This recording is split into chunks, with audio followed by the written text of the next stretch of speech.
What's up, guys? Nick Skrip here, live on the Fantrax Twitter page. I got TikTok to my side over here. It'll be out on YouTube. It'll be out on the P2W Fantasy Podcast. But we are talking about Week 1 fantasy football matchup winners. So this is an article that I produce every week that I'm very proud of. I dive into a lot of things to produce this. I look at every single game and I pick out guys to highlight, and we'll get into what that means and what my thought process is. But in the meantime, tell your friends.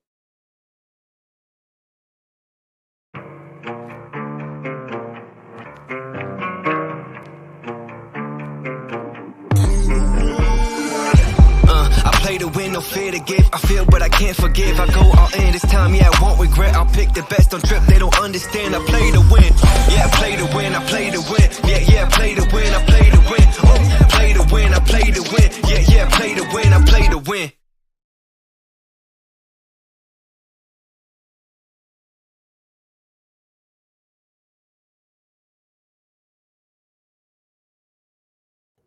Got to unmute myself. So each week I look at every single matchup and I dive into data that shows what defenses allow what is allowed to fantasy positions. And when you go into the first matchup of a new season, all you can really look at is last year's data. You can try to figure out, hey, did they add pieces to their secondary, their front line? What sort of moves the team make in the offseason? But a lot of this comes from last season's data, and teams could be completely different on what they give up, what they allow for yardage, what they allow for fantasy points. But I feel like a lot of times we can kind of base it on what happened last year, how were players successful, and then we can kind of project forward. Hey, even if things change, maybe this player can have a favorable matchup. And I do that for some DFS content and for this specific article and show. So I go into every matchup and I try to highlight, hey, who could have a good day? And what can you do with that knowledge? You can apply it to your fantasy football lineups.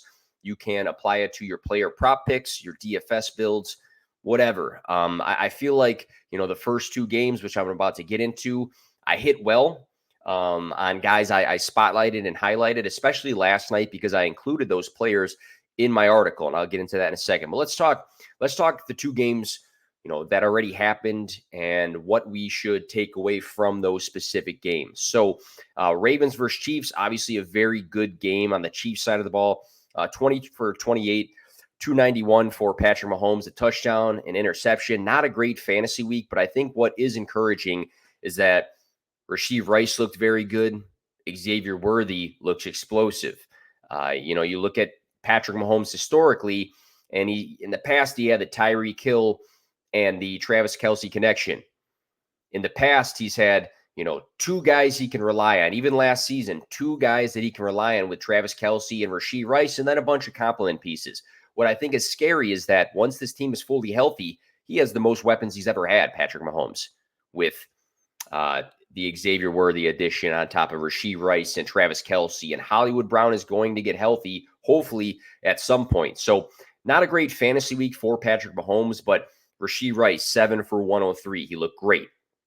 Xavier Worthy, 2 for 47 and a touchdown, and then he rushed for a touchdown. So he's an obvious weapon. Travis Kelce, not a big day, but it kind of lines up to what I'm expecting this season. I don't think that they have to hyper target Travis Kelce, who's a guy that they want to just have healthy in the fantasy football playoffs, fantasy football mind, in the NFL playoffs, right? Travis Kelce isn't the young tight end he once was, right? 34, 35 years old. You want that guy healthy for the playoffs so that the Chiefs can hopefully do a three-peat and win the Super Bowl again. So I don't think he's going to be hyper-targeted because there's more playmakers and because they want to preserve his health. So Isaiah Pacheco, 15 for 45, okay day, scored a touchdown. Not a phenomenal week by any means, but I think it's hard for him to bust because the offense is so good and he's going to be in positions to score and be implemented. Other side of the ball, with the Ravens, Lamar Jackson, a great day for fantasy football, 26 for 41 for 273 and a touchdown. Also rushed for 122 yards. That's scary, right? I mean, if he's going to have some upside through the air, obviously the completion percentage maybe wasn't elite, but some upside through the air, but he's going to rush for 122 on the ground. It's scary. I mean, this is quarterback one overall territory for fantasy football. Derrick Henry, not a great day at the office. He did score a touchdown. I think he's going to thrive, though, there in the during the rest of the season in the red zone. I think that you have to factor in before we say he's washed and he's not good, that this was a game that the Ravens were behind in. This was a game that game script did not favor Derrick Henry. And I think that when you look at the Ravens, they're a great team, great offense. I don't think the norm is going to be the Ravens chasing games. I don't think the norm is going to be for Lamar Jackson to have to throw 41 times. I think that there's going to be plenty of times and plenty of games where Derrick Henry is emphasized, and the Ravens live in the red zone. I think there still is a chance that Derrick Henry can score 15-plus touchdowns. You do want to highlight Justice Hill, potential waiver wire addition because of the pass catching, right? He only rushed the ball once, but Justice Hill, 6 catches for 52. That's extremely impressive. And when you look at those PPR leagues, you are really during the season just looking for running backs who touch the ball. And when you have running backs that catch the ball, if it becomes consistent, those guys make a lot of lineups at the end of the day, especially if the running back landscape gets thinner due to injuries. So Justice Hill is definitely a guy that I could see having a sticky role, and he looked good. It wasn't like he just randomly got some catches and didn't do much. He looked good, but who looked great?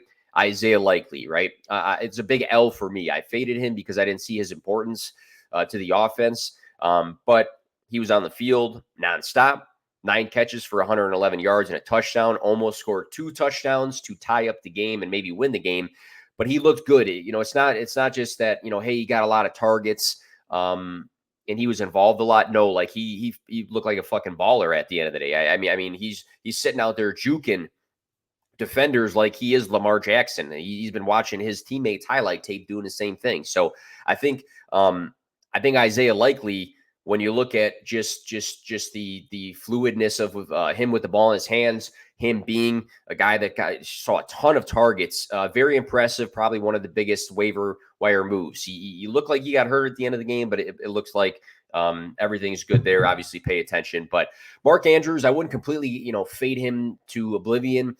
I don't think he's washed. I just think that there's more context to what happened. I think that the injury from last year could be a factor. There's, the reports of the car accident that happened or whatever. I think the biggest issue for him is not that he's washed or losing a step. I think it's that Isaiah Likely is going to be a factor. He's going to be a factor. He looks great. He's going to be on the field. Him and Lamar look connected. I think Mark Andrews just goes from a top 3 guy, if that's the case, to a top maybe 10, 12 guy. But I did like Zay Flowers a lot, who I've been hyping up all offseason. I thought Zay Flowers looked very good. They scheme up all these touches for him. 10 targets. He was on the field the entire game almost. He runs the ball. He's a gadget wide receiver, but he can make some bigger plays. And he should have had that touchdown that Lamar Jackson missed on. So Zay Flowers, maybe not an elite day, but very, very important to the Ravens and very well involved. I still believe he's a big breakout this season. And then let's look at the Packers. The big question mark here is going to be Jordan Love with that injury, the knee. Have to pay attention on this live stream. Now we might get more news, but 260 passing yards, 2 touchdowns, an interception. But Malik Willis, I'm not sure that he's going to be the guy that just gets the job if Jordan Love misses time. I can see them signing Ryan Tannehill, in all honesty. I think the Packers want to compete. Malik Willis is not going to have them compete this year. Josh Jacobs looks better, right? And you would expect this because the Packers are a much better offense than the Raiders. There's a better offensive line. They're going to be able to move the ball down the field better. 16 for 84, averaged 5.2 yards per carry. Not a ton of work in the passing game. He did go 2 for 20. I think that can change, especially seeing the historic use of Aaron Jones as a pass catcher, and Jacobs has that in his bag as well. Jaden Reed rushed the ball once for 33 yards, scored a touchdown. We saw that last season. Jaden Reed, he's the wide receiver 1 in Green Bay, and it's been obvious. And I can, sound like I'm victory lapping here, but I pushed out so much Jaden Reed content that emphasized he's the most valuable wide receiver to the Packers and for fantasy football. He was last year, right? sometimes it doesn't have to be so deep to look otherwise. Sometimes things that look clear actually are clear. And he looked phenomenal yesterday. Again, ran the ball for 33 yards and a touchdown, 4 for 138. He scored a touchdown through the air. He's not, he's a smaller guy. He's not just a slot guy that gets, the low yardage gains and, gets a handful of targets from here and there. He's a guy that can run in the slot. He's a guy that can stretch the field. He's a guy that can run the ball. Jaden Reed is a true breakout candidate, and I've been saying it the entire offense. So it's only week one. I get it, but sometimes you got to call it like you see it. 4 for 50 for Romeo Doubs. Tucker Kraft and Luke Musgrave, both healthy. Tucker Kraft's the only one caught ball, 2 for 37. Christian Washington scored a touchdown, but not really impressive in the game. Only 3 for 13, which doesn't really line up to what he brings. Dontavian Wicks, non-factor. I tweeted about this, and I feel like a lot of people were misleading fantasy managers this offseason when it came to him. It's okay to say maybe he can find a role, but it's not okay to say Devonta Adams and wide receiver 1. Jalen Hurts, 20 for 34 for 278, 2 touchdowns, 2 interceptions. I don't want to say he looked great because I don't think he did. Did he get the job done? Yes, but the 2 interceptions were not super sexy, especially the one looked bad. And he only rushed for 33 yards, 13 times for 33 yards. I'm very optimistic in Jalen Hurts for fantasy football and for him to lead the Eagles, but I don't think it was a super impressive outing. A.J. Brown, 5 for 119. Very A.J. Brown game with the touchdown. So high upside wide receiver. I think A.J. Brown's upside is as high as anybody in the NFL's. Devonta Smith, very good game as well, 7 for 84. But who's the guy? Saquon Barkley. And again, I'm going to sound like I'm victory lapping, but I'm already saying on this podcast, hey, Isaiah Likely, massive L for me. Saquon Barkley, though, I had him ranked as my running back 3. And I said, hey, the Eagles looked at what San Francisco did with bringing in Christian McCaffrey as a playmaking running back and how it led them to a Super Bowl. They're trying to do the same thing with Saquon Barkley. That's what I said from the start. And he looked the part yesterday. It looked exactly like that. 24 for 109 and 2 rushing touchdowns. Then 2 for 23 and 1 receiving touchdown. True weapon for the Eagles. He has been the missing piece. I'm a big DeAndre Swift fan. He wasn't the piece. Miles Sanders had a great season 2 years ago. He wasn't the piece. Saquon Barkley was once regarded as one of the best running backs in the NFL. Looks the part, looks the piece. And I didn't switch the games on the screen, but that's all right. All right, let's get into the matchups, the rest of the matchups for the week, and who to highlight. So the first game on the slate to talk about is the Steelers versus the Falcons. Let's talk big Pat Freiermuth. So news came out today that it's looking like Justin Fields is the starter. And what did Justin Fields do in Chicago? Throw the ball a lot to Cole Kmet. So I think that in itself, if Justin Fields is on the field, is very appealing to Pat Freiermuth. Look at the Cole Kmet to Justin Fields Chicago connection. Pat Freiermuth had a down 2023 due to missing some time. Also, the Steelers, though, offense just operated in general, not really being not being a place where guys were succeeding, I guess, consistently. So you kind of had both. But back in 2022, Muth was a top 12 tight end for fantasy football. He averaged 9.3 points per game. He had a solid season across the board. Number 5 in targets with 98. Number 8 in the average depth of his target with 8.7. Number 3 in deep targets with 12. Number 6 in receptions with 63. Number 6 in receiving yards with 732. Number 9 in yards after the catch. And number 7 in yards per route run. So we saw a lot of production, efficiency, and upside in Pat Freiermuth back in 2022. So Deontay Johnson's now in Carolina. George Pickens should be the default wide receiver 1. I think Pat Freiermuth can have a very similar role in 2024 than he did in 2022. And the Steelers addressed their offensive line. Obviously, Russell Wilson and Justin Fields are both quarterback upgrades to the offense. And again, if it's Justin Fields, I like what he used to do back in Chicago by emphasizing Cole Kmet when I'm talking Pat Freiermuth. So I think he's a great guy to highlight this week. Next, Bijan Robinson, same matchup. He finishes rookie season with 976 rushing yards, 58 receptions, 487 receiving yards, despite ranking number 31 in opportunity share. Bijan averaged 14.5 fantasy points per game as a rookie, but did finish with 17 plus fantasy points across 8 weeks and over 20 fantasy points in 4. Kirk Cousins paired with the new coaching staff in Atlanta should mean a more efficient offense in 2024. There's been rumblings that, either Bijan's going to be utilized like Christian McCaffrey or Tyler Algier is going to heavily work in, but I'm leaning more towards the CMC type of role just because he is a true dynamic playmaker, probably one of the best skilled running backs in the NFL. And it's time for the Falcons to take a step forward. And you do that by emphasizing your playmakers.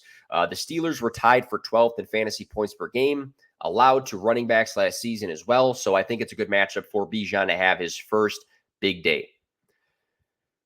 All right, so Cardinals versus Bills. I want to talk about James Cook, who I haven't been a huge fan of this offseason, but I think he can thrive in this matchup. He more than doubled his rookie season rushing numbers, totaling 1,122 yards on the ground in 2023, which ranked 4th for the position. Despite catching the 17th most balls for the position with 44 last season, he did finish 8th in receiving yards with 445. So he was productive with the ball in his hands as a pass catcher. I think the biggest green flag for Cook was his 5.6 yards per touch in 2023, which ranked 5th for the position. So very efficient in Buffalo with the ball in his hands. He opens up against the Cardinals, who gave up the most rushing yards and also the most fantasy points per game to running backs last season.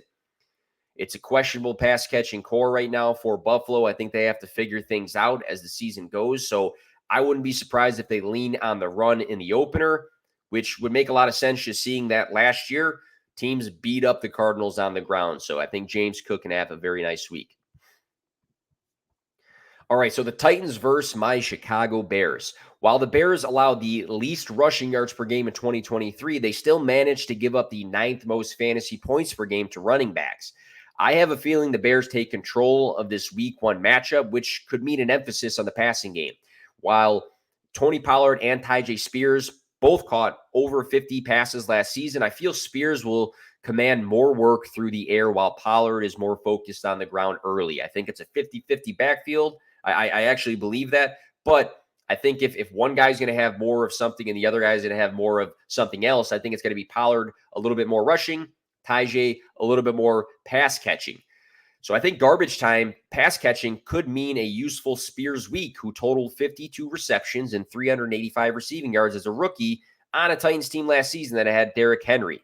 Spears finished as a top 10 fantasy running back twice last season as a rookie. And I think sophomore season, we're going to see a trend in the upward direction for fantasy football. Let's talk DJ Moore, my guy. DJ Moore was extended in Chicago this offseason following the Bears bringing in veteran Keenan Allen and drafting Rome Odunze in the first round. So to me, this was a move to make it very clear that DJ is their guy, their wide receiver 1. They went and made those moves, and then they extended him. DJ Moore finished 2023 with career highs in both receptions with 96 and receiving yards with 1,364, which resulted in also a career high in fantasy points per game with 16.9, which ranked 9th. The Titans allowed the 9th most fantasy points per game to wide receivers last season, and week 1 should serve as a great start to the Caleb Williams to DJ Moore connection in a statement game for this revamped Chicago offense. There also could be a bump if Keenan Allen does miss this week. All right, let's talk the Patriots versus the Bengals.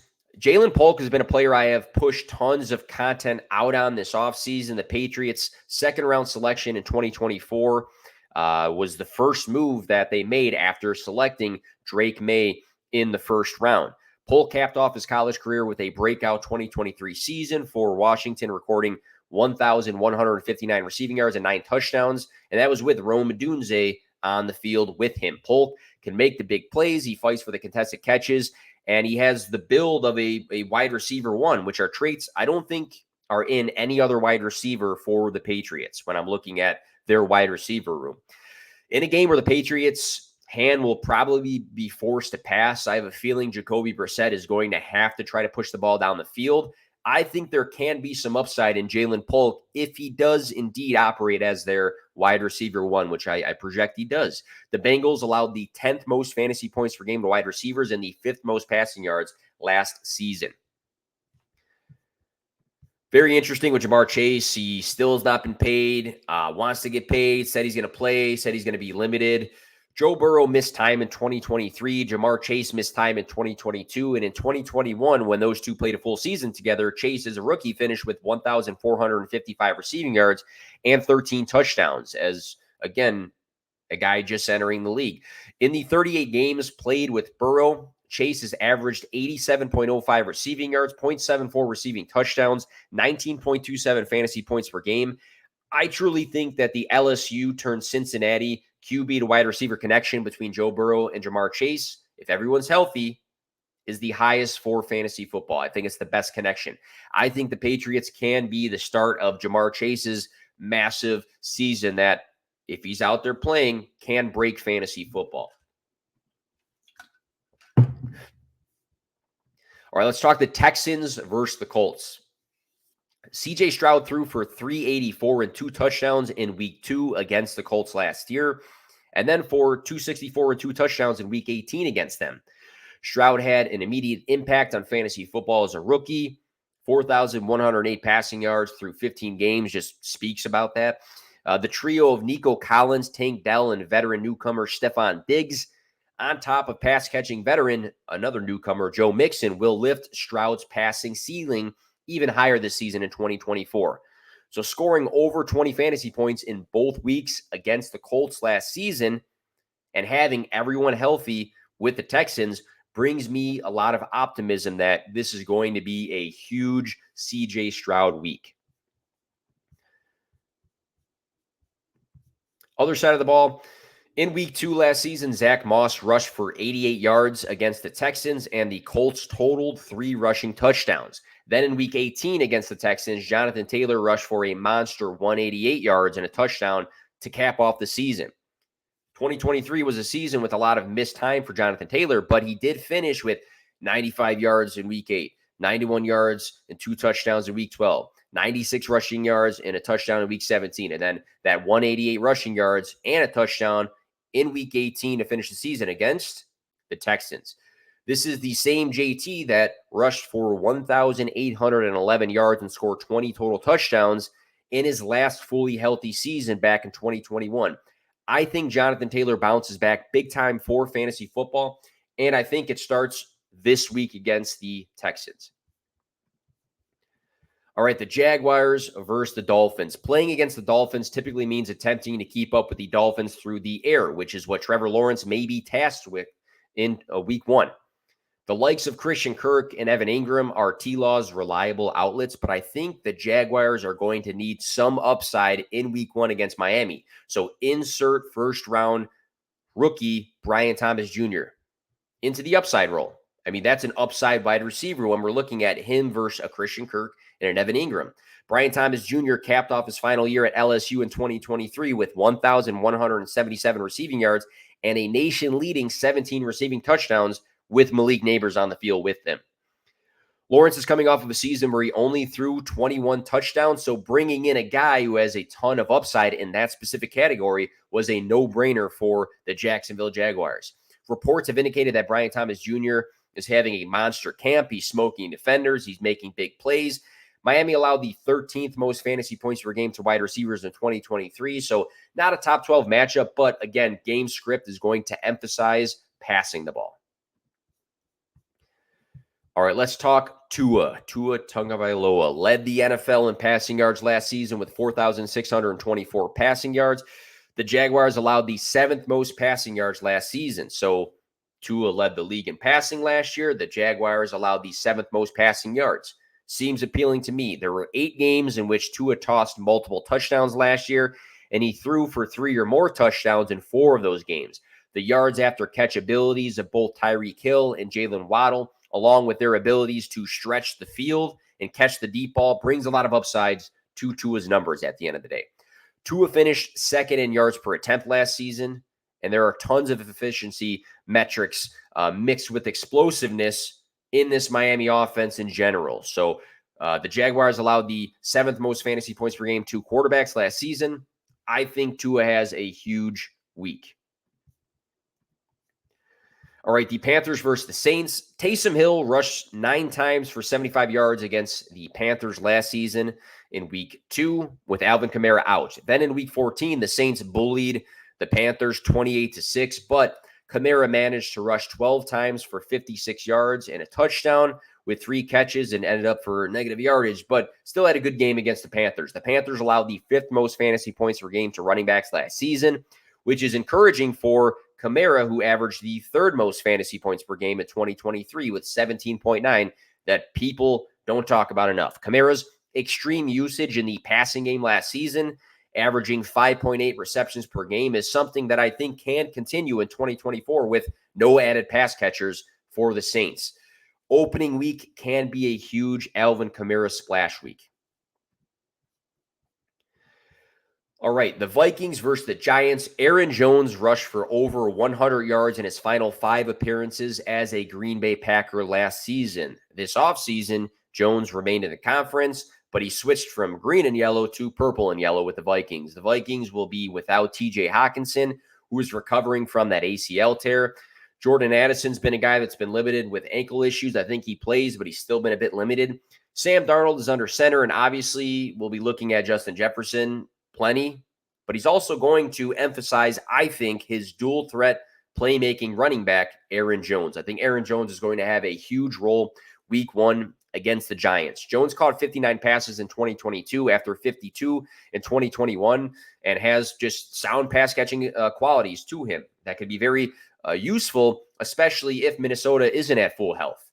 The Giants allowed the 8th most fantasy points per game to running backs and the 4th most rushing yards last season. So it looks like a good week to put Aaron Jones into your lineups. The Vikings allowed the 6th most fantasy points per game to wide receivers and the 9th most passing yards per game last season. For many, this would scream first-round Malik Neighbors, which I would agree with. If you have Malik Neighbors, those numbers sound good. But I believe that Wan'Dale Robinson could be a sneaky flex play this week. Wan'Dale led the Giants wide receiver room in targets per game last season, following an ACL tear as a rookie in 2022. Robinson finished 4 weeks as a top 24 fantasy wide receiver, and being a year further from that injury could mean even more production for fantasy football. The Vikings allowed the 6th most fantasy points per game to wide receivers and the 9th most passing yards last season, like I said earlier. So it's a good matchup through the air, but as the second option for the Giants, I think Wan'Dale has just historically been a target earner. I wouldn't be surprised if, yes, Malik Neighbors has a big week, but Wan'Dale Robinson is a decent flex play. Let's talk the Raiders versus the Chargers. Davante Adams is going to open up, in my opinion, with a monster week, which I think is part of the Raiders' game plan because I think they are looking for a big trade package for Davante Adams. I wouldn't be surprised if Davante Adams has a massive opening few weeks and then he gets off-hauled for a big package. I think that's in the cards. Adams produced 1,144 receiving yards and 8 touchdowns in 2023, but averaged 15.6 fantasy points per game, which was a down year for him because he was at 19-plus fantasy points per game the prior 3 seasons in a row. Gardner Minshew supported Michael Pittman Jr. to a wide receiver 14 finish in fantasy points per game last season in Indy, which is encouraging for Adams with Minshew now that he's the starter. The Chargers allowed the 3rd most fantasy points per game to wide receivers and the 3rd most passing yards last season. Very good matchup. So I wouldn't be surprised if Adams is a top 3 targeted player this weekend and has an extremely big week 1. The Chargers' backfield has been one of the biggest question marks of this offseason. You have Gus Edwards, J.K. Dobbins, rookie Kamani Vidal. They all have a chance to factor in at the end of the day. Gus Edwards seems to be the safest bet early on for the Chargers, though. Following 810 rushing yards and a big 13 total touchdown season back in Baltimore, I think he could, maybe build off of, having a big role somewhere else and then coming, into a new home where anybody can take the lead. And I think right now he takes the lead. The Raiders allowed the 10th most fantasy points per game to running backs last season and the 12th most rushing yards. John Harbaugh is said to be a ground and pound sort of coach. So I think there's the case that Edwards could get plenty of run in this one against the Raiders, who probably are not going to be a very good team this season. And I think, he's a guy that probably is a good prop bet for a touchdown this week. All right, Broncos versus the Seahawks. Javonte Williams is one of my favorite bounce back picks for fantasy football this year. Williams managed a you start talking too much and then body starts shutting down. Javonte Williams managed 6 top 24 finishes and 4 top 12 finishes for fantasy football last season, in a year he was recovering from his 2022 ACL tear. Back in Williams' rookie season, he finished number 22 in fantasy points per game, and he totaled 903 rushing yards and 7 touchdowns. I think we see the guy we all thought was a future stud in 2024, now that he's further away from that injury. The Seahawks allowed the 3rd most fantasy points per game to running backs and the 2nd most rushing yards last season. It's a nice matchup for Javonte Williams to have a good start. Other side of the ball, I'm going to talk about the other running back. We all have been, anticipating the Kenneth Walker III fantasy football breakout since he entered the league. He's averaged like 13-ish fantasy points per game the last 2 seasons, and 2024 could be the time for that fantasy breakout. Walker has shown high rushing ability through 2 seasons, finishing number 3 and number 10 in evaded tackles. I think that just shows he's a good runner of the football. He opened up last season scoring 5 rushing touchdowns across the first 4 games, which shows upside in that department as well. The Broncos allowed the 2nd most fantasy points per game to running backs and the 3rd most rushing yards last season, which really sets up Kenneth Walker III to have a huge opening week. I think he's going to get a lot of work on the ground against a Broncos team that's not going to be very good this year, and I think he finds the end zone.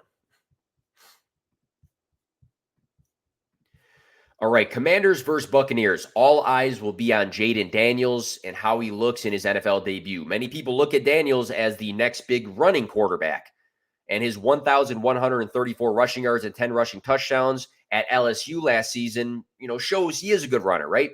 But this man also passed for 3,812 yards and 40 touchdowns last season to pair with that running. So, in my opinion, if you look at his numbers last season, Jayden Daniels is the epitome of a dual threat quarterback. Daniels has top 12 fantasy football upside in 2024. And last year, the Buccaneers allowed the 8th most fantasy points per game to quarterbacks and the 4th most passing yards. Mike Evans finished 2023 with 1,255 receiving yards attached to Baker Mayfield, which was his highest yardage total since 2018.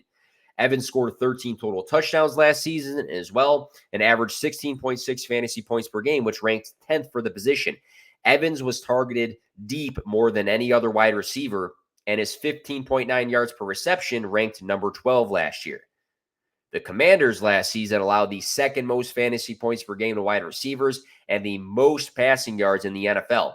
So it's a prime matchup for Evans to pick up where he left off last season with his guy Baker Mayfield, who the Tampa Bay Buccaneers brought back. All right, last game on the slate, the Rams versus the Lions, Sunday Night Football. Cooper Kupp and Puka Nacua played 11 games, full games together in 2023. Kupp out-targeted Puka in 6 of those 11 games, and they tied in targets in 2 out of those 11 games. So 11 games together, Kupp had more targets in 6, and they tied in 2. So there was 8 out of those 11 games where Puka was not leading the team in targets. Kupp scored 25 points in 3 of those 11 full appearances. Puka practiced fully this week after dealing with this knee injury, which has been an issue since August 4th. Many reports on the flip side show or say that Cooper Kupp looks great. He looks like his former self. I think Matthew Stafford is going to hyper-target both of these guys in 2024, but in week 1, give me the guy who's been healthy the last X amount of weeks in Cooper Kupp. The Lions allowed the 4th most fantasy points per game to wide receivers and the 6th most passing yards last season. Stafford also threw for 367 yards in the NFL wild card round loss against Detroit last season. So expect him to be slinging it against his former team and expect a big Cooper Kupp week. Jared Goff threw an extremely efficient 22 for 27, which was 81.5% for 277 yards and a touchdown in the NFL wildcard round last season against the Rams. Goff finished the regular season with 4,571 passing yards, which was the highest passing yard total of his since 2019.